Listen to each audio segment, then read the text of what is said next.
रात के 12 बज रहे थे। पूरी दुनिया सो रही थी, लेकिन हिंदुस्तान जाग रहा था।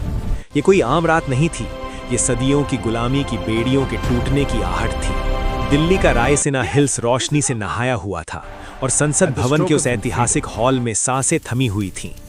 तभी एक आवाज गूंजी, पंडित नेहरू की आवाज। India will awake to life and freedom. नियति से साक्षात्कार। वो शब्द आज भी हवाओं में तैरते हैं।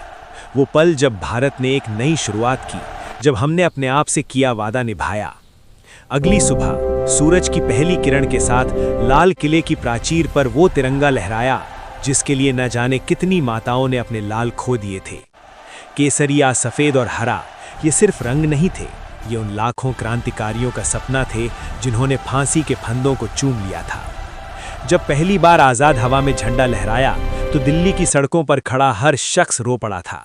वो आंसू दुख के नहीं, उस गर्व के थे जो 200 सालों बाद नसीब हुआ था। शहर शहर, गांव गांव जश्न का समंदर उमड़ पड़ा था। कहीं ढोल बज रहे थे, कहीं लोग एक दूसरे को गले लगाकर जय हिंद कह रहे थे। उन तंग गलियों में जहां कभी फिरंगियों का खौफ हुआ करता था, आज वहां आज़ादी के गीत गूंज रहे थे। बच्चों के हाथों में छोटे छोटे कागज के झंडे थे और बुजुर्गों की आंखों में वो चमक थी जिसे शब्दों में बयान करना मुमकिन नहीं। उस दिन हर हिंदुस्तानी सिर्फ एक ही भाषा बोल रहा था, आज़ादी की भाषा।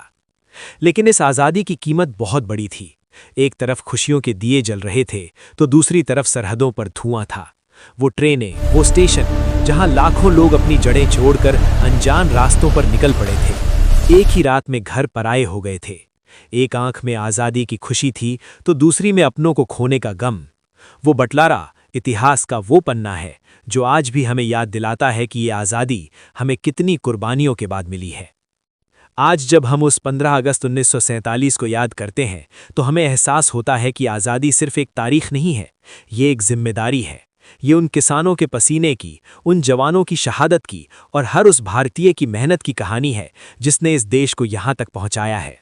आज का भारत चांद पर पहुंच रहा है, दुनिया में धाक जमा रहा है, लेकिन हमारी नींव वही आज़ादी की पहली सुबह है। तो आइए इस आज़ादी को संजो कर रखें। जय हिंद, जय भारत।